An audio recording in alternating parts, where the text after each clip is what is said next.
Hello Dikrao, good morning, Jai Shri Krishna. Myself Raju sir and I heartily welcome to you in my today's educational YouTube lecture.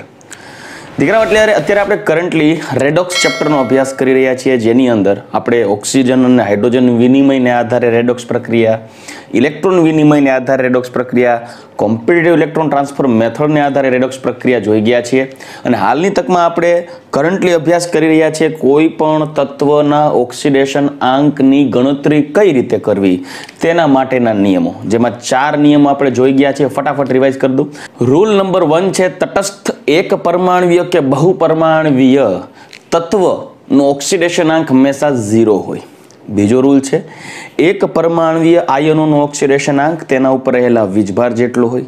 Next rule, third rule, બહુપરમાણવીય આયનો નો oxidation આંક તેના ઉપર રહેલા વીજભાર જેટલો, કે ધન વીજભાર કે ઋણ વીજભાર, બહુપરમાણવીય આયન ઉપર જે વીજભાર હોય એ તેનો પરિણામી કુલ ઓક્સિડેશન આંક હોય. રૂલ નંબર 4 આપણે હાઇડ્રોજન માટે જોઈ ગયા હતા કે કોઈ પણ હાઇડ્રોજનયુક્ત સંયોજનોમાં મોટા ભાગે હાઇડ્રોજનનો ઓક્સિડેશન આંક +1 હોય, પણ ધાતુના હાઇડ્રાઇડ સંયોજનોમાં હાઇડ્રોજનનો ઓક્સિડેશન આંક -1 હોય છે. અને એ રૂલ સમજવા માટે મેં તમને કીધું હતું કે ભાઈ હાઇડ્રોજનની વિદ્યુત ઋણતા સમૂહ નંબર 14 થી લઈ સમૂહ નંબર 17 સુધીના તત્વો કરતા હાઇડ્રોજનની વિદ્યુત ઋણતા ઓછી છે. આથી એ તત્વો સાથે હાઇડ્રોજન જોડાય તો હાઇડ્રોજનનો ઓક્સિડેશન આંક +1 ગણાય. પણ જો હાઇડ્રોજન સમૂહ નંબર 1 થી સમૂહ નંબર 13 સુધીના ધાત્વિક તત્વ સાથે અથવા તો બોરોન જેવા અધાતુ સાથે જોડાયેલો હોય ત્યારે હાઇડ્રોજનની વિદ્યુત ઋણતા વધુ હોવાથી હાઇડ્રોજનનો ઓક્સિડેશન આંક -1 લેવો. રાઈટ? ચાલો હવે દીકરાઓ નેક્સ્ટ રૂલ જોઈએ. ઓક્સિજન પરમાણુ માટે ઓક્સિડેશન આંક નક્કી કરવાની રીત. દીકરાઓ સામાન્યતઃ ઓક્સિજન છે એ ઓક્સાઇડ સ્વરૂપે, હાઇડ્રોક્સાઇડ સ્વરૂપે, પેરોક્સાઇડ સ્વરૂપે, સુપર ઓક્સાઇડ સ્વરૂપે જોવા મળતો હોય. મતલબ કોઈ પણ સંયોજનને, ઓક્સિજનયુક્ત સંયોજનને તમે 4 જુદા જુદા ભાગમાં ડિવાઈડ કરી શકો, like oxide, hydroxide, super oxide, peroxide et cetera et cetera. પરંતુ તે પ્રત્યેક સ્વરૂપોમાં ઓક્સિજનનો ઓક્સિડેશન આંક કેટલો હોય તે 1 by 1 આપણે જોઈએ, જેમાં રૂલ નંબર 1 લઈએ. સાંભળજો. એટલે કે રૂલ નંબર 5 માટે જ ઓક્સાઇડ, સાંભળજો, ઓક્સાઇડ કે હાઇડ્રોક્સાઇડ સંયોજનોમાં હાઇડ્રોજનનો ઓક્સિડેશન આંક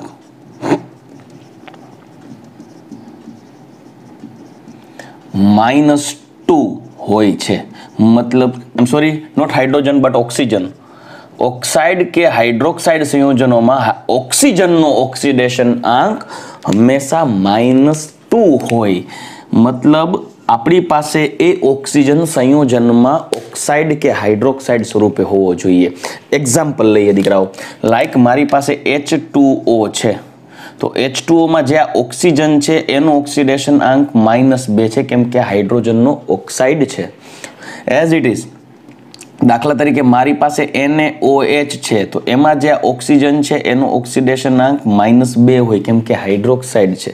સિમિલરલી એ ઓક્સિજનના કોઈ પણ સંયોજન લઈએ, દાખલા તરીકે હું એમ કહી દઉં ભાઈ H2SO4 એમાં રહેલો ઓક્સિજન -2, HNO3 એમાં રહેલો ઓક્સિજન -2 વીજભાર ધરાવે, કેમ કે HNO3 કે H2SO4 કે કાર્બોનિક એસિડ H2CO3 લઈએ એમાં પણ ઓક્સિજન -2 હોય, કે H3PO4 લઈએ ફોસ્ફોરિક એસિડ એમાં પણ ઓક્સિજન -2 હોય. ટૂંકમાં આ બધા ઓક્સાઇડ, હાઇડ્રોક્સાઇડ કે એસિડમાં ઓક્સિજન કાં તો ઓક્સાઇડ કે હાઇડ્રોક્સાઇડ સ્વરૂપે હોય. ચાલો એક એક્ઝામ્પલ આપું. કોઈ તમે H2SO4 નું સ્ટ્રક્ચર ડ્રો કરીને જોઈએ તો સલ્ફરની સાથે 2 ઓક્સાઇડ સ્વરૂપે ઓક્સિજન હોય અને 2 હાઇડ્રોક્સાઇડ સ્વરૂપે ઓક્સિજન હોય. એટલે પ્રત્યેક 4 ઓક્સિજનનો ઓક્સિડેશન આંક -2 હોય. એટલે કહી શકાય કે ઓક્સિજનયુક્ત સંયોજનોમાં ઓક્સાઇડ અને હાઇડ્રોક્સાઇડ સંયોજનમાં ઓક્સિજનનો ઓક્સિડેશન આંક -2 હોય. એઝ ઇટ ઇઝ તમે આ કાર્બોનેટ, નાઇટ્રેટ, સલ્ફેટ કે ફોસ્ફેટના ક્ષારય પણ હોઈ શકે, લાઈક CaCO3 કે Na3PO4 કે Na2SO4, આ બધામાં ઓક્સિજનનો ઓક્સિડેશન આંક હંમેશા -2 હોય, કેમ કે તેમાં તે ઓક્સાઇડ કે હાઇડ્રોક્સાઇડ સ્વરૂપે જોવા મળે. પરંતુ એક અપવાદરૂપ કિસ્સો એવો થાય કે જો ઓક્સિજન પેરોક્સાઇડ સ્વરૂપે હોય કોઈ સંયોજનમાં, પેરોક્સાઇડ સ્વરૂપે, ત્યારે તે ઓક્સિજનનો ઓક્સિડેશન આંક -1 હોય. ચાલો એની વાત કરીએ. સાંભળજો, અપવાદ એટલે એક્સેપ્શન કહેવાય કે ઓક્સિજનનો ઓક્સિડેશન આંક -2 ની જગ્યાએ -1 પણ હોઈ શકે. પેરોક્સાઇડ સંયોજનોમાં ઓક્સિજન નો ઓક્સિડેશન આંક -1 હોય છે. દીકરાઓ, -1 હોય છે. એટલે એક ઓક્સિજનનો ઓક્સિડેશન આંક -1 હોય. એનું એક્ઝામ્પલ તમને આપું એટલે તમને સમજાઈ જશે. લાઈક મારી પાસે H2O હોય ને, તો એમાં ઓક્સિજન -2 હોય, કેમ કે એનું બંધારણ તમે જોશો તો ખ્યાલ પડશે, HOH. પરંતુ આ સિંગલ ઓક્સિજન છે, એના પર -2 ઓક્સિડેશન આંક હોય. પરંતુ જો મારી પાસે H2O2 હોય, હાઇડ્રોજન પેરોક્સાઇડ, તો એનું બંધારણ આવું થાય, HOOH. તો આ બંધારણ અને આ બંધારણમાં તમે ફરક જોશો તો ખ્યાલ આવશે કે આ H2O કરતા H2O2 માં એક ઓક્સિજન વધારે છે. આથી આ જે સમૂહ છે એને કહેવાય પેરોક્સાઇડ સમૂહ. અને પેરોક્સાઇડ સમૂહમાં પ્રત્યેક ઓક્સિજનનો ઓક્સિડેશન આંક -1 હોય. એટલે આ ઓક્સિજન પણ -1 કહેવાય, આ પણ -1 કહેવાય. ઓવરઓલ લખી શકો O2 -2, અથવા તો એક ઓક્સિજન ઉપર આવે -1. બે ઓક્સિજન થઈ અને -2 અને એક ઓક્સિજન માટે -1. એટલે ઓક્સાઇડમાં એક ઓક્સિજન ઉપર -2 હોય, O-2 હોય વીજભાર, એનો ઓક્સિડેશન આંક. એવી રીતે જ્યારે પેરોક્સાઇડ સંયોજન હોય તો એમાં ઓક્સિજનનો ઓક્સિડેશન આંક -1 હોય. તમને એમ થાય સર આ પેરોક્સાઇડનો મતલબ, તો કે ઘણા વિદ્યાર્થીઓ કહે સાહેબ પેર એટલે જોડી. એકચ્યુઅલી PER સ્પેલિંગ જો, PER પર ઓક્સાઇડ છે. પેર જોડી બોલીએ ને, PAIR થાય, પેર. એકચ્યુઅલી આ પર ઓક્સાઇડ છે, પેરોક્સાઇડ નથી. એટલે ઘણા વિદ્યાર્થીઓના માઇન્ડમાં એવું હોય કે ઓક્સિજનની જોડી હોવાથી આ પેરોક્સાઇડ કહેવાય, તો વાત ખોટી છે. પરનો મતલબ થાય વધારાનું, એક્સ્ટ્રા.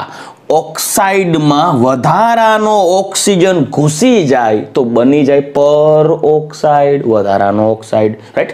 ઓક્સિજન સાથે ઓક્સાઇડ સ્વરૂપે રહેલા ઓક્સિજન સાથે એક વધારાનો એક ઓક્સિજન ઘૂસી જાય તો એ આખી જોડી બની જાય પર ઓક્સાઇડ, એક્સ્ટ્રા ઓક્સાઇડ. એટલે પેરોક્સાઇડ સંયોજનોમાં ઓક્સિજનનો ઓક્સિડેશન આંક -1 હોય. એકચ્યુઅલી તમે એને O2 -2 લખી શકો. એટલે ઇન્ડિવિઝ્યુઅલી એક ઓક્સિજનનો ઓક્સિડેશન આંક કયો બનશે દીકરાઓ? ખાસ ધ્યાન દેજો, -1 બને. રેડી? તો પેરોક્સાઇડ સંયોજનમાં ઓક્સિજનનો ઓક્સિડેશન આંક -1 હોય. દીકરાઓ ભૂલ ન ખાતા. હજી પેરોક્સાઇડ સંયોજન એક્ઝામ્પલ આપું. દાખલા તરીકે Na2O2, એમાં ઓક્સિજનનો ઓક્સિડેશન આંક -1 હોય. BeO2, બેરિયમ પેરોક્સાઇડમાં ઓક્સિજનનો ઓક્સિડેશન આંક -1 હોય. શા માટે ભાઈ?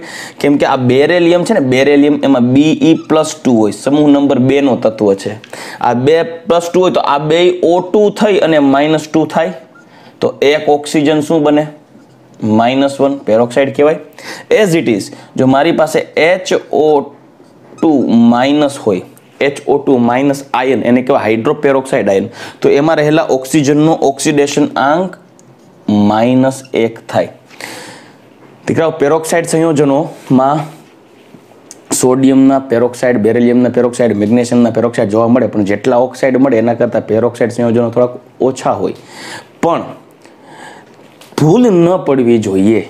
પેરોક્સાઇડ સંયોજનમાં ઓક્સિજનનો ઓક્સિડેશન આંક -1 હોય, પરંતુ આપણે જ્યારે આગળ એક્ઝામ્પલ જોશું, પ્રેક્ટિસ કરશું, ત્યારે ખ્યાલ પડશે કે ઘણી વખત ઓક્સિજનનો ઓક્સિડેશન આંક ગણવાનો આવે, પ્રશ્નમાં પૂછાય ત્યારે પેરોક્સાઇડ સ્વરૂપે આવે કે નહીં, એ કેમ ગણવું, ઓક્સિજનનો ઓક્સિડેશન આંક કેમ ગણવું, જેમ જેમ આપણે આગળના નિયમો જોતા જશું એમ તમને કેલ્ક્યુલેટ પણ કરતા આવડશે કે આમાં આ -1 કઈ રીતે આવ્યો. આ હાઇડ્રોપેરોક્સાઇડ આયનનું એક્ઝામ્પલ આપી અને તમને સમજાવીશ જ્યારે હું આગળના રૂલ્સ ભણાવીશ ત્યારે.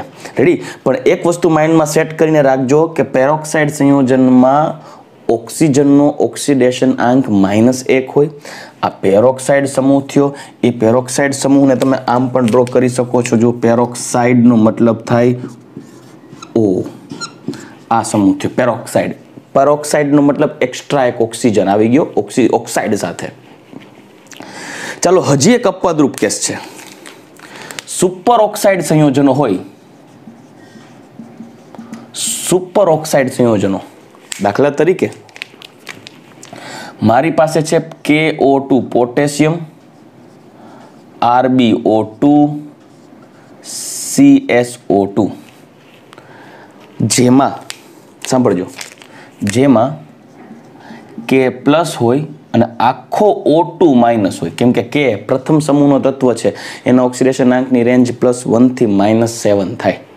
હવે પોટેશિયમ કરતાં ઓક્સિજનની વિદ્યુત ઋણતા વધારે હોય એટલે પોટેશિયમ ઇલેક્ટ્રોન ગુમાવે એટલે K +1 જ બનાવે અને આખો O2 થઈને -1 બનાવે. અહીંયા Rb+1 રૂબિડિયમ સુપર ઓક્સાઇડ છે આ, એવી રીતે CS પ્લસ અને O2 માઇનસ બનાવે. તો એમાં જે આ O2 માઇનસ જે છે, O2 માઇનસ, આને કહેવાય super oxide ion. Super oxide ion આ છે પોટેશિયમ સુપર ઓક્સાઇડ,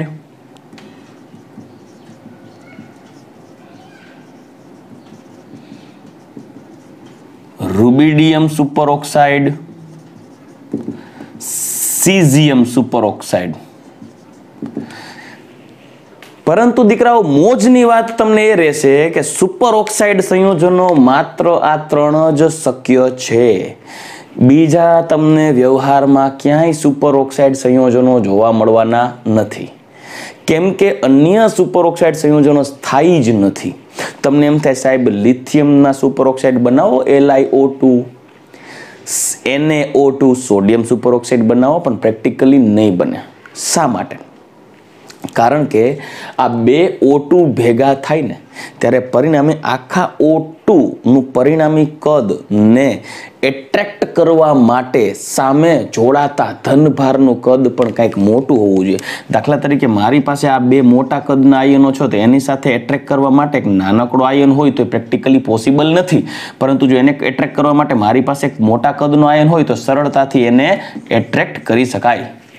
તો જે લિથિયમ અને સોડિયમ આયન સાથે જો સુપર ઓક્સાઇડ જોડાવા જાય તો લિથિયમ અને સોડિયમનો જે પોઝિટિવ ચાર્જ છે, નાનું કદ છે, એ O2 માઇનસ સુપર ઓક્સાઇડ આયનને એટ્રેક્ટ કરી અને સ્થાયી રહી શકતું નથી.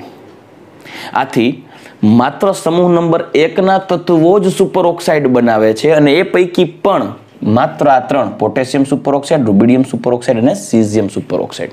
તો આ O2 -1 છે, માટે એક ઓક્સિજન -1/2 ઓર એક ઓક્સિજન ઉપર -0.5 ઓક્સિડેશનાંક લઈ શકાય. આથી કહી શકાય કે ઓવરઓલ સુપર ઓક્સાઇડ આયનનો ઓક્સિડેશન આંક કેટલો થયો? 0.5 -0.5. તો એ નિયમ થઈ ગયો કે સુપર ઓક્સાઇડ સંયોજનોમાં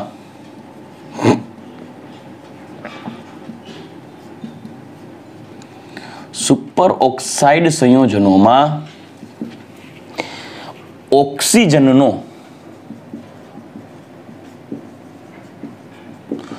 ઓક્સિડેશન આંક હંમેશા -0.5 હોય. હંમેશા -0.5 હોય. સાંભળજો, -0.5. પણ એ ટેન્શન નથી, સુપર ઓક્સાઇડ વાળા તો માત્ર 3 જ સંભવિત સંયોજનો છે: potassium super oxide, rubidium super oxide and caesium super oxide. Next rule તરફ આગળ વધીએ અને એમાં પણ અપવાદરૂપ કેસ છે. તમે જોયું કે ભાઈ ઓક્સાઇડ અને હાઇડ્રોક્સાઇડ સંયોજન હોય તો એમાં ઓક્સિજન -2 વીજભાર સ્વરૂપે હોય. પેરોક્સાઇડ સંયોજન હોય તો એમાં ઓક્સિજન -1 વીજભાર સ્વરૂપે હોય, એટલે કે -1 ઓક્સિડેશનાંક ધરાવે. સુપર ઓક્સાઇડ સંયોજન હોય તો એમાં ઓક્સિજન -0.5 ઓક્સિડેશનાંક ધરાવે સુપર ઓક્સાઇડ સંયોજનમાં. પરંતુ ઓક્સિજન ધન ઓક્સિડેશનાંક પણ ધરાવે. હકીકત એવી છે દીકરાઓ, આવર્ત કોષ્ટકની વાત કરીએ ને, આવર્ત કોષ્ટક, તો આવર્ત કોષ્ટકમાં જે તત્વની વિદ્યુત ઋણતા વધારે હોય અને એ તત્વ ઓછા વિદ્યુત ઋણીય તત્વ સાથે જોડાય તો એ જોડાતા બંને તત્વો વચ્ચેના બંધના ઇલેક્ટ્રોન હોય ને એ વધુ વિદ્યુત ઋણીય પરમાણુ પોતાની તરફ ખેંચી અને એના ઉપર ઋણ વીજભાર ઉત્પન્ન કરે. આથી કોઈ પણ બે તત્વો જોડાય તો એ બે તત્વો પૈકી જે તત્વ વધુ વિદ્યુત ઋણીય તત્વ હશે એ બંધના ઇલેક્ટ્રોનને પોતાની તરફ ખેંચતો હશે અને ઓછો વિદ્યુત ઋણીય તત્વ હશે એ ઇલેક્ટ્રોનને વધુ વિદ્યુત ઋણીય પરમાણુ તરફ ખસવા દેતો હશે. આથી ઓછો વિદ્યુત ઋણીય પરમાણુ ઉપર ધન ઓક્સિડેશનાંક ઉત્પન્ન થાય, વધુ વિદ્યુત ઋણીય ઉપર ઋણ ઓક્સિડેશનાંક ઉત્પન્ન થાય. હવે જોજો, વિદ્યુત ઋણતાની વાત કરીએ ને દીકરાઓ, નેક્સ્ટ અપવાદ રૂપ કેસ લઈએ ને એની પહેલા હું તમને એક એક્ઝામ્પલ આપું. જ્યારે વિદ્યુત ઋણતાના સંદર્ભે વાત કરું, વિદ્યુત ઋણતાની સિક્વન્સની વાત કરીએ ને તો ફ્લોરિનની વિદ્યુત ઋણતા સૌથી વધારે, પછી ઓક્સિજન, પછી નાઇટ્રોજન, એપ્રોક્સિમેટલી સિમિલર ક્લોરીન, પછી બ્રોમિન અને પછી આયોડિન હોય. મતલબ આ વિદ્યુત ઋણતાની સિક્વન્સ છે. આવર્ત કોષ્ટકમાં ઓક્સિજનની વિદ્યુત ઋણતા અન્ય તત્વો કરતા વધારે છે. આવર્ત કોષ્ટકનો કોઈ પણ તત્વ લઈ લ્યો ફ્લોરિન સિવાય. ઓક્સિજનના મનમાં એવી હવા છે કે ઓક્સિજન આવર્ત કોષ્ટકના કોઈ પણ તત્વ ઓક્સિજન સાથે જોડાય એટલે ઓક્સિજન એના ઇલેક્ટ્રોનને ખેંચી જ લેશે, કેમ કે ઓક્સિજનની વિદ્યુત ઋણતા વધારે ને. આથી ઓક્સિજન સાથે આવર્ત કોષ્ટકના કોઈ પણ તત્વ જોડાય, ઓક્સિજનને એમ જ થશે કે હું આ બધાના બાપા છું, હું બધાને ઇલેક્ટ્રોનને ખેંચી શકું છું, મારી વિદ્યુત ઋણતા વધારે છે. આથી ઓક્સિજન કોઈ પણ તત્વ સાથે જોડાયેલ ઇલેક્ટ્રોનને પોતાની તરફ આકર્ષી અને કાં તો એના ઉપર -2 ચાર્જ, -1 ચાર્જ કે -0.5 ચાર્જ ડેવલપ કરી શકે, ઋણ વીજભાર ઉત્પન્ન કરી શકે, કેમ કે એની વિદ્યુત ઋણતા વધારે છે. પણ એની હવામાં ભૂલે ચૂકે જો ફ્લોરિન સાથે જોડાઈ જાય, જો ઓક્સિજન ભૂલે ચૂકે પણ ફ્લોરિન સાથે જોડાઈ જાય તો ઓક્સિજનના બાપા પણ અવેલેબલ છે વિદ્યુત ઋણતાની દ્રષ્ટિએ, અને એ છે ફ્લોરિન. ઓક્સિજન આખા ગામમાંથી ઇલેક્ટ્રોન ખેંચી વિદ્યુત ઋણતાને કારણે માઇનસ ચાર્જ ડેવલપ કરી શકે, ઓક્સિડેશનના માઇનસ ઓક્સિડેશનના ઉત્પન્ન કરી શકે. પણ જો એ ઓક્સિજન ફ્લોરિન સાથે જોડાય તો ઓક્સિજનની વિદ્યુત ઋણતા ફ્લોરિન કરતા ઓછી હોવાથી ત્યારે ફ્લોરિન ઋણ વીજભારિત બને અને ઓક્સિજન ધન ઓક્સિડેશનાંક ધારણ કરે. આથી ખાસ ધ્યાન રાખવા જેવી બાબત છે કે ફ્લોરિનની વિદ્યુત ઋણતા ઓક્સિજન કરતા વધારે હોવાથી, ફ્લોરિનની વિદ્યુત ઋણતા ઓક્સિજન કરતા વધારે હોવાથી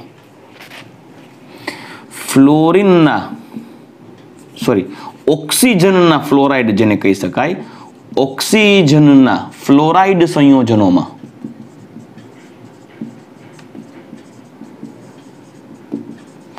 ઓક્સિજનના ફ્લોરાઇડ સંયોજનોમાં ઓક્સિજનનો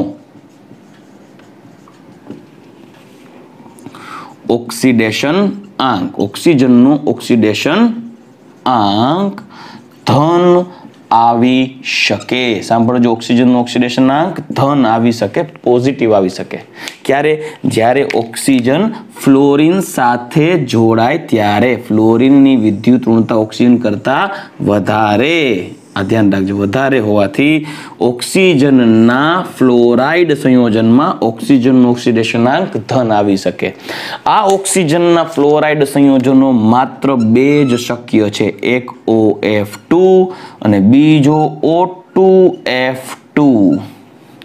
ઓક્સિજન ડાયફ્લોરાઇડ અને ઓક્સિજન મોનોફ્લોરાઇડ, જેમાં ફ્લોરિનની વિદ્યુત ઋણતા વધારે છે અને ફ્લોરિનને નિયોન જેવી ઇલેક્ટ્રોન રચના પ્રાપ્ત કરવી હોય તેને એક જ ઇલેક્ટ્રોનની જરૂર છે. તો યાદ કરો, ઓક્સિડેશનાંકની રેન્જ સમૂહ નંબર 17 માટે -1 થી +7.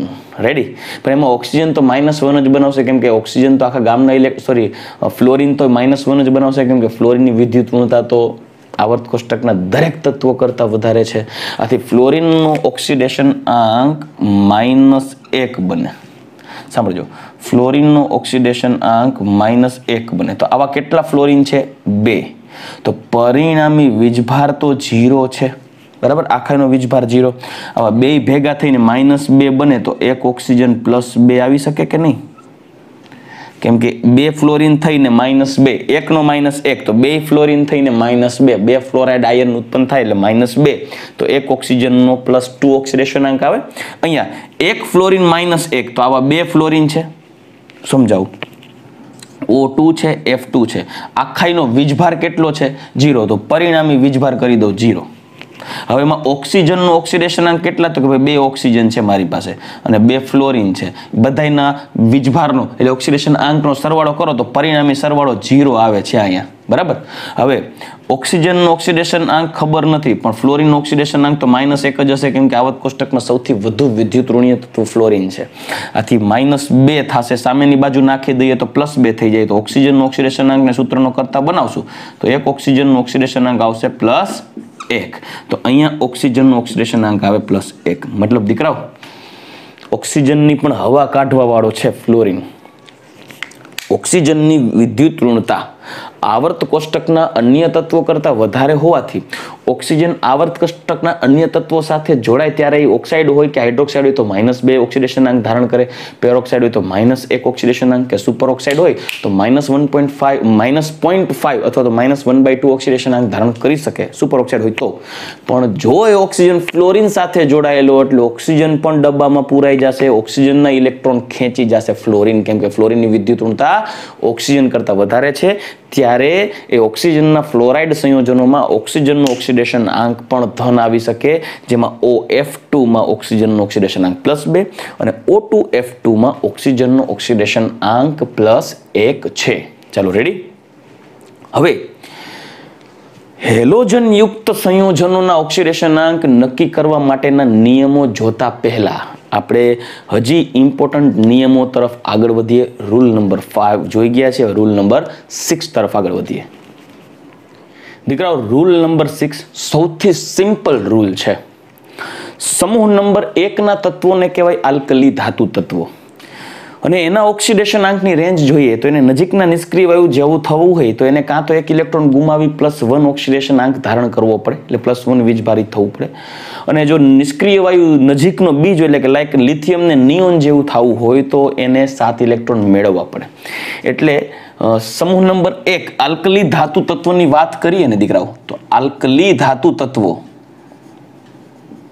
જેવા કે lithium, sodium, potassium, rubidium, caesium. Francium એટલે નથી લખતો દીકરાઓ, ફ્રાન્સિયમ રેડિયો સક્રિય તત્વ છે. હવે એમાં લિથિયમનું એક્ઝામ્પલ લઈ અને સમજાવું તો લિથિયમનો પરમાણુ ક્રમાંક છે 3. હવે એની નજીકનો નિષ્ક્રિય વાયુ છે હિલિયમ અને નિયોન. હિલિયમ આપણે એકચ્યુઅલી ત્રીજી વખત આવું રિપીટ થાય છે. આપણે આના આગળના 12મા ચેપ્ટરમાં પણ જોઈ ગયા, આ ચેપ્ટરમાં પણ આપણે ડિસ્કશન કરી ગયા ઇલેક્ટ્રોન વિનિમયને આધારે રેડોક્સ પ્રક્રિયા. પાછું એકવાર કહું છું, હિલિયમનો પરમાણુ ક્રમાંક છે 2, નિયોનનો 10. લિથિયમને હિલિયમ નિષ્ક્રિય વાયુ જેવી ઇલેક્ટ્રોન રચના પ્રાપ્ત કરવી હોય તો એને 1 ઇલેક્ટ્રોન ગુમાવવો પડે, એટલે કાં તો એને +1 થવું પડે, અને જો નિયોન જેવું થવું હોય તો 7 ઇલેક્ટ્રોન મેળવી 10 ઇલેક્ટ્રોન ધારણ કરવા પડે, કાં તો -7, 7 ઇલેક્ટ્રોન મેળવે તો -7 થવું પડે. સરળતા શું રહેશે? સિમ્પલ વસ્તુ છે, 1 ઇલેક્ટ્રોન ગુમાવવો બહુ સરળ રહેશે. સરળતાથી 1 ઇલેક્ટ્રોન ગુમાવી નિષ્ક્રિય વાયુ જેવી ઇલેક્ટ્રોન રચના પ્રાપ્ત કરે.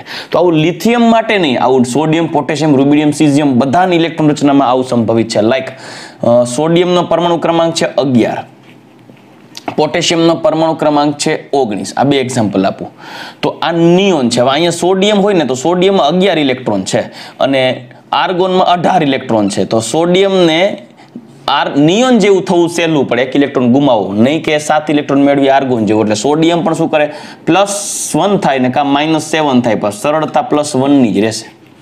આર્ગોનની વાત કરું ને દીકરાઓ, sorry not argon but potassium. પોટેશિયમનો પરમાણુ ક્રમાંક 19, એની નજીકનો નિષ્ક્રિય વાયુ 1 આર્ગોન અને 1 ક્રિપ્ટોન. રેડી. તો હવે શું થશે કે ભાઈ આર્ગોન અને ક્રિપ્ટોન તરફ આગળ વધીએ તો એને આર્ગોન જેવું થવું સરળ એટલે બનશે કેમ કે 19 ઇલેક્ટ્રોન છે તો 18 ઇલેક્ટ્રોન થઈ અને નિષ્ક્રિય વાયુ જેવી ઇલેક્ટ્રોન રચના પ્રાપ્ત કરે તો એ પણ +1 થી -7 ની રેન્જમાં +1 જ પસંદ કરે. સેમ હિયર આલ્કલી ધાતુ તત્વોની જેમ આલ્કલાઇન અર્થ ધાતુ તત્વોમાં પણ આલ્કલી ધાતુ તત્વ લિથિયમ, સોડિયમ, પોટેશિયમ, રૂબિડિયમ અને સીઝિયમ હંમેશા તેના સંયોજનોમાં +1 ઓક્સિડેશન અંક જ ધારણ કરશે. આના માટે ખાસ આલ્કલી ધાતુ તત્વો એટલે કે સમૂહ નંબર 1 ના તત્વો હંમેશા તેના સંયોજનોમાં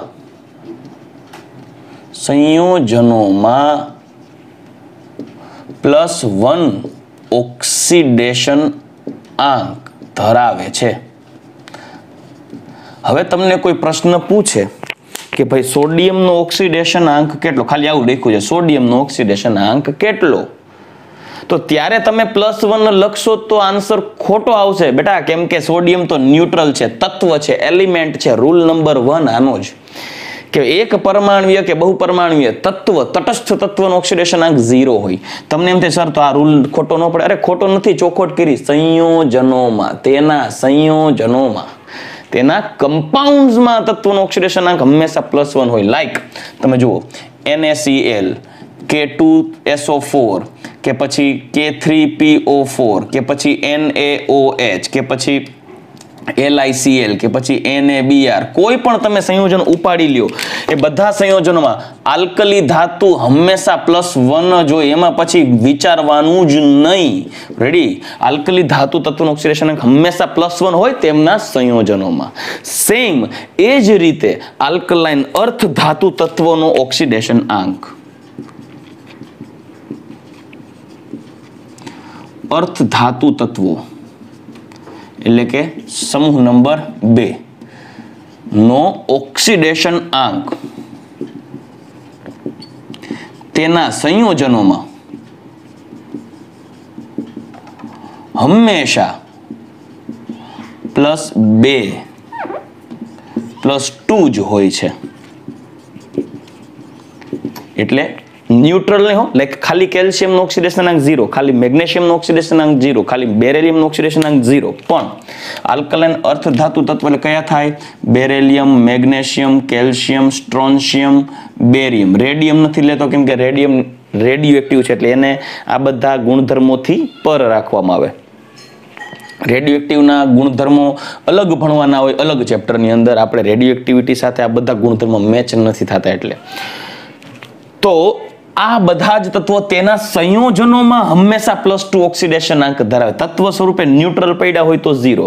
એટલે દાખલા તરીકે કેલ્શિયમ સલ્ફેટમાં કેલ્શિયમ +2 હોય, પછી MgCH3O3 મેગ્નેશિયમ કાર્બોનેટમાં Mg+2 હોય, લાઈક કેલ્શિયમ હાઇડ્રોક્સાઇડમાં કેલ્શિયમ +2 હોય, like beryllium nitrate NO3 twice માં બેરેલિયમ +2 હોય, લાઈક કેલ્શિયમ કાર્બોનેટ CaCO3 માં કેલ્શિયમ +2 હોય. એની એક્ઝામ્પલ તમે લઈ લો. આમના કોઈ પણ સંયોજન આવે, આલ્કલી ધાતુ તત્વના દુનિયામાં પ્રવર્તમાન કોઈ પણ સંયોજનનું એક્ઝામ્પલ ઉપાડીને મૂકે, એમાં આલ્કલી ધાતુનો ઓક્સિડેશન આંક +1 જ હોય. આલ્કલાઇન અર્થ ધાતુ તત્વનો કોઈ પણ સંયોજન મૂકે, તેમના સંયોજનમાં તેનો ઓક્સિડેશન આંક +2 જ હોય. અને ફ્લોરિનની વિદ્યુત ઋણતા આવર્ત કોષ્ટકના અન્ય તત્વો કરતાં સૌથી વધુ હોવાથી ફ્લોરિનના ફ્લોરાઇડ સંયોજનમાં ફ્લોરિનનો ઓક્સિડેશન આંક હંમેશા -1 જ હોય. અને ફ્લોરાઇડ સંયોજનોમાં ફ્લોરિનનો ઓક્સિડેશન આંક હંમેશા -1 જ હોય છે. ફ્લોરાઇડ તમે કોઈ પણ સંયોજન લઈ લો, લાઈક સોડિયમ ફ્લોરાઇડ, એમાં ફ્લોરિન -1, કેલ્શિયમ ફ્લોરાઇડ CF2 એમાં ફ્લોરિન -1, હાઇડ્રોજન ફ્લોરાઇડ એમાં ફ્લોરિન -1. ફ્લોરિન હંમેશા એના ફ્લોરાઇડ સંયોજનોમાં -1 હોય. પણ યાદ રાખજો, F2 તત્વ સ્વરૂપે હોય ને ત્યારે 0 થાય હો. તત્વ હોય તો 0 થાય, પણ એના સંયોજન સ્વરૂપે હોય, મતલબ એ કોકારે જોડાયેલો હોય, ત્યારે એનો ઓક્સિડેશન આંક હંમેશા -1 જ હોય, કારણ કે તેની વિદ્યુત ઋણતા સૌથી વધારે છે. એટલે કોઈ દિવસ ધન તો બનશે જ નહીં. જો તમે ક્યાંય ફ્લોરિન ધન જોઈ જાવ તો સમજી લેવાની ગોળી પી લીધી. બરાબર? ખોટી વાત છે, કારણ કે ઓક્સિડેશન -1 જ છે. રીઝન શું? કારણ કે વધુ વિદ્યુત ઋણીય છે. ચાલો રેડી? તો આપણે જોઈ ગયા રૂલ નંબર 6. હવે આપણે જોઈએ રૂલ નંબર 7. રૂલ નંબર 7 કઈ રીતે રૂલ નંબર 7 આવશે એ જોઈએ. ઉદાહરણ આપો. તમને કોઈ એવું પૂછે કે દીકરાઓ H2SO4 એમાં સલ્ફરનો ઓક્સિડેશન આંક કેટલો? આ ગણવું હોય તો આપણે આગળ હાઇડ્રોજન અને ઓક્સિજન માટેના નિયમોનો અભ્યાસ કરી ગયા. એટલે હાઇડ્રોજનનો ઓક્સિડેશનાંક +1 અને ઓક્સિજનનો -2 છે એ તો જાણીએ છીએ, પણ આ સલ્ફરનો ઓક્સિડેશનાંક કેટલો એ ગણવું હોય તો શું કરવાનું સાંભળજો. આપણે પહેલા તો એક કામ કરીએ, કેટલા હાઇડ્રોજન છે 2, તો 2 હાઇડ્રોજનના ઓક્સિડેશનાંક લઈ લઈએ, પછી 1 સલ્ફરનો ઓક્સિડેશનાંક લઈ લઈએ, પછી 4 ઓક્સિજનનો ઓક્સિડેશનાંક લઈ લઈએ, અને બધા ઓક્સિડેશનાંક ઇન્ડિવિઝ્યુઅલ એક તત્વ ને પકડી અને એના ઓક્સિડેશનાંકનો સરવાળો કરવાનો. કોકનો ધન હોય, કોકનો ઋણ હોય, એટલે એને બેઝિક સરવાળો કહેવાય. બરાબર. તો એલ્જિબ્રાઇક સમ ઇંગ્લિશમાં કહેવાય, તો એલ્જિબ્રાઇક સમ એટલે કે બેઝિક સરવાળો કરો, પ્લસ માઇનસ બધાનો ઓવરઓલ બેઝિક સરવાળો કરો, અને બેઝિક સરવાળો કેટલો આવે તો તમે જોઈ શકો છો. આખું અણુ તો ન્યુટ્રલ છે, તટસ્થ છે, એટલે આખા અણુ ઉપર વીજભાર કેટલો છે? 0 છે કે નહીં? 0. તો બધાયના ઓક્સિડેશનાંક એટલે બધાયના ઇન્ડિવિઝ્યુઅલ વીજભાર, ઇન્ડિવિઝ્યુઅલ ઓક્સિડેશનાંકનો બેઝિક સરવાળો કરો તો એ સરવાળો આવવો જોઈએ 0, કારણ કે આખું 0 છે આ. તો હવે તમે સલ્ફરનો ઓક્સિડેશનાંક ગણવો હોય તો ગણી શકો. કઈ રીતે? લાઈક 2 હાઇડ્રોજનનો ઓક્સિડેશનાંક આમાં +1 હોય, જે આપણે આગળના નિયમમાં જોઈ ગયા, હાઇડ્રોજનના નિયમ માટે, નિયમ નંબર 4 માં. સલ્ફરનો ઓક્સિડેશનાંક ધારી લ્યો x, અને ઓક્સિજનનો ઓક્સિડેશનાંક લઈ લઈએ -2, ઓક્સાઇડ સંયોજન અને હાઇડ્રોક્સાઇડ સંયોજન સ્વરૂપે હોય, બરાબર થઈ જશે 0.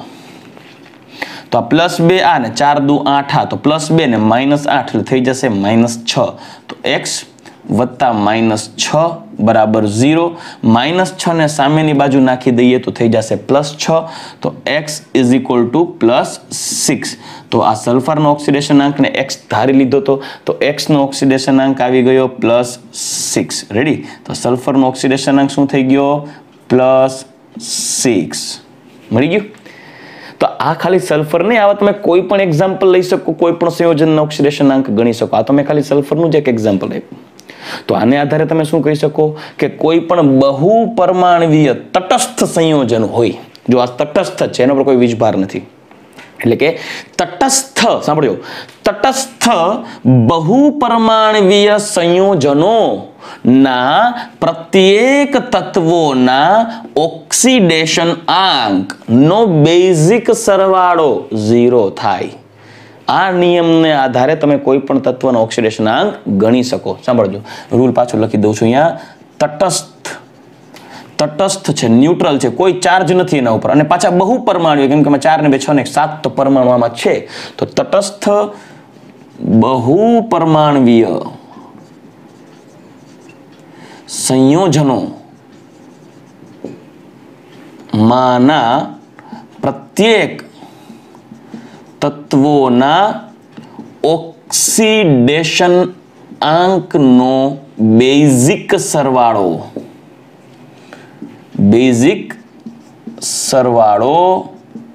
0 હોય છે. કેમ કે પરિણામી તટસ્થ હોવાથી બધાના ઓક્સિડેશન આંકનો સરવાળો કરો તો 0 જ થાય. હજી એક એક્ઝામ્પલ લઈએ. ચાલો, તમને એમ કે દીકરાઓ HNO3 માં નાઇટ્રોજનનો ઓક્સિડેશનાંક કેટલો? તો તમે શું કરશો સાહેબ? 1 હાઇડ્રોજનનો ઓક્સિડેશનાંક, 1 નાઇટ્રોજનનો ઓક્સિડેશનાંક, 3 ઓક્સિજનનો ઓક્સિડેશનાંક બરાબર 0. કેમ કે તટસ્થ બહુપરમાણવીય સંયોજન છે. જેમાં હાઇડ્રોજનનો ઓક્સિડેશનાંક લેશું +1, વત્તા નાઇટ્રોજનને ધારી લઈએ x, વત્તા ઓક્સિજનને લેશું -2 બરાબર 0. 3 × 6 -6 ને +1 એટલે થશે -5. તો x + -5 = 0. તો x થઈ જશે +5. સામેની બાજુ શિફ્ટ કરો તો આમાં નાઇટ્રોજનનો ઓક્સિડેશનાંક થઈ ગયો +5. થઈ ગયું? હજી એક એક્ઝામ્પલ લઈએ. ચાલો, એક્ઝામ્પલ આ ત્રીજું એક્ઝામ્પલ લો. CH3OH આમાં કાર્બનનો ઓક્સિડેશનાંક કેટલો? તો કેમ ગણવું? તો કાંઈ નહીં, બસ આખું અણુ તો છે ન્યુટ્રલ જ છે. જુઓ, તટસ્થ છે, તો બધાય ઇન્ડિવિઝ્યુઅલ સરવાળો કરો, પરમાણુઓનો ઓક્સિડેશનાંક 0 થવો જોઈએ. તો 1 લઈએ કાર્બનનો ઓક્સિડેશનાંક, પછી હાઇડ્રોજન કેટલા છે? 3, 1 ને 1 4 હાઇડ્રોજનનો ઓક્સિડેશનાંક, 1 ઓક્સિજનનો ઓક્સિડેશનાંક બરાબર 0. આમાં OH હાઇડ્રોક્સિલ સમૂહ સ્વરૂપે છે, હાઇડ્રોક્સી સમૂહ સ્વરૂપે છે, અને OH માં ઓક્સિજન -2 લેવાનું થશે. તો કાર્બનને ધારી લઈએ x, હાઇડ્રોજનનો +1 લેવાનો થાય, કેમ કે હાઇડ્રોજન જોડાયેલો છે ઓક્સિજન સાથે, સમૂહ નંબર 16 ના તત્વ સાથે, તો હાઇડ્રોજન +1 થશે. ઓક્સિજનનો ઓક્સિડેશનાંક થશે -2 બરાબર 0. x +4 ને -2 એટલે થઈ જશે +2 બરાબર 0. તો x બરાબર થઈ જશે -2. તો આમાં કાર્બનનો ઓક્સિડેશનાંક થઈ ગયો -2. રેડી? પણ નેક્સ્ટ નિયમ જોઈએ, નિયમ નંબર 8, રૂલ નંબર 8. માનો કે જો મને યાદ હોય તો હાઇડ્રોપેરોક્સાઇડમાં ઓક્સિજનનો ઓક્સિડેશનાંક -1 છે. કેમ ખબર પડી? મારી પાસે એક એક્ઝામ્પલ છે HO2- જેમાં ઓક્સિજનનો ઓક્સિડેશનાંક કેટલો, આવો પ્રશ્ન હોય તો શું કરશું? કાંઈ વાંધો નહીં, પ્રત્યેક તત્વોના ઇન્ડિવિઝ્યુઅલ ઓક્સિડેશન આંક ગણી લઈએ એટલે ખબર પડી જશે. લાઈક હાઇડ્રોજનનો ઓક્સિડેશન આંક વત્તા 2 ઓક્સિજનનો ઓક્સિડેશન આંક બરાબર, મારે અહીંયા કયું અંક લખાય દીકરાઓ? 0 લખાય. જો 0 લખાય નહીં. કેમ? કારણ કે આ બધા જ પરમાણુઓના ઓક્સિડેશન આંકનો પરિણામી સરવાળો છે ને એ એના ઉપર રહેલા વીજભાર જેટલો જ હોય. તો અહીંયા વીજભાર કેટલો છે? -1 છે.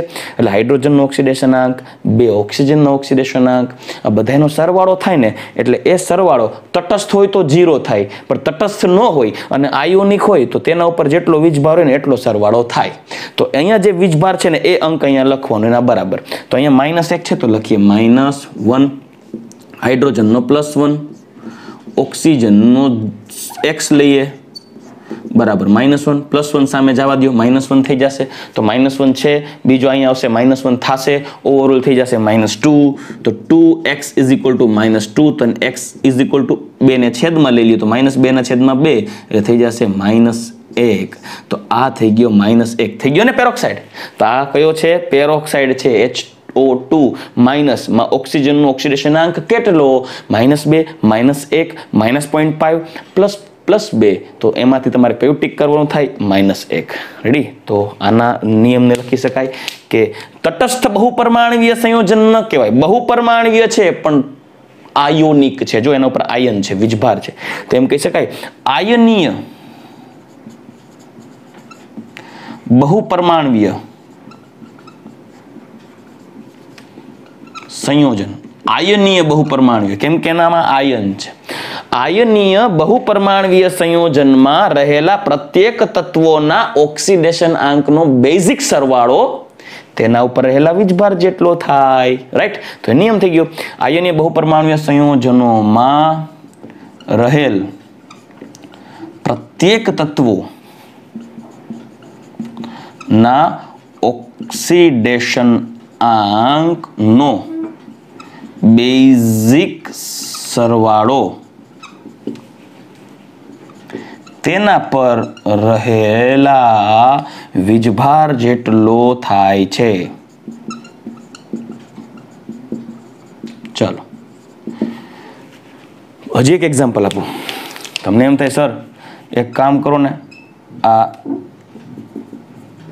ClO3- માં ક્લોરીનનો ઓક્સિડેશનાંક કેટલો? કેમ કે આપણે ક્લોરીનના નિયમ તો ભણ્યા નથી હજી, તો વિચારીએ ક્લોરીનનો ઓક્સિડેશનાંક કેટલો? આયોનિક સંયોજન છે, ક્લોરીનનો ઓક્સિડેશનાંક શોધવો છે.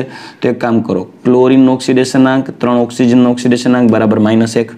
ક્લોરીનનો x કહી દઈએ, ઓક્સિજનનો -2 લઈ લઈએ બરાબર -1, કેમ કે -2 હમણાં જોઈ ગયા. 3 દુ 6, -6 સામેની બાજુ નાખી દો, +6, તો x બરાબર +6 ને ત્યાં -1 છે ઓલરેડી, તો થઈ જશે x બરાબર +5. તો આ ક્લોરીનનો ઓક્સિડેશનાંક થઈ જશે +5 રહ્યો. તો આ રીતે તમે કોઈ પણ આયોનિક સંયોજન હોય તો આ રીતે ગણતરી કરવાના નિયમને પાલન કરીને, અને જો તટસ્થ સંયોજનો ને એમાંથી કોઈ તત્વનો ઓક્સિડેશનાંક શોધવાનો કે તો આ નિયમનું પાલન કરવાનું. મતલબ આ બે રૂલ છે એ બહુ ઇમ્પોર્ટન્ટ છે. રેડી?